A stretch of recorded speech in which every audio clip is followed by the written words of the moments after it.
Le 20e Forum financier international de Chine a débuté aujourd'hui à Shanghai et il se concentre sur les nouveaux défis de la nouvelle ère. Les participants possèdent à des discussions sur les perspectives économiques de la Chine pour l'année à venir. CGTN a interviewé des participants étrangers et recueilli des avis sur des signaux économiques émanant de la récente conférence centrale sur le travail économique à Beijing. La grande nouvelle du forum est que tout le monde est enthousiasmé par le fait que la Chine s'ouvre réellement d'un point de vue financier. C'est une excellente nouvelle pour le monde entier lorsqu'il s'agit de finances et d'industrie financière.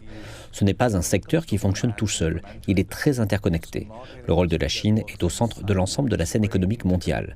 Le reste des pays, de l'ouest à l'est, en passant par le Moyen-Orient, sont tous liés à la Chine d'une manière ou d'une autre. Par exemple, 20% des revenus des importations des EAU proviennent de Chine. De nombreux pays dépendent des importations en provenance de Chine. L'ouverture du secteur financier chinois est un message fort pour l'ensemble des pays de l'initiative La Ceinture et la Route. What happens in China really matters to the rest of the world's economy. Ce qui se passe en Chine a une incidence sur l'économie mondiale. Au Royaume-Uni, nous avons connu une certaine instabilité de l'économie et il en a été de même aux États-Unis. Après la pandémie, les choses ont commencé à se calmer dans une certaine mesure. Le rôle de la Chine en tant que moteur du commerce international est important.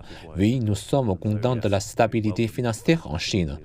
Elle peut être utile dans deux grands domaines. Premièrement, la poursuite du développement des marchés émergents dans le monde développé. Et deuxièmement, le développement de la finance verte et de la durabilité dans lequel la Chine est engagée, mais qui est également très important pour la finance future.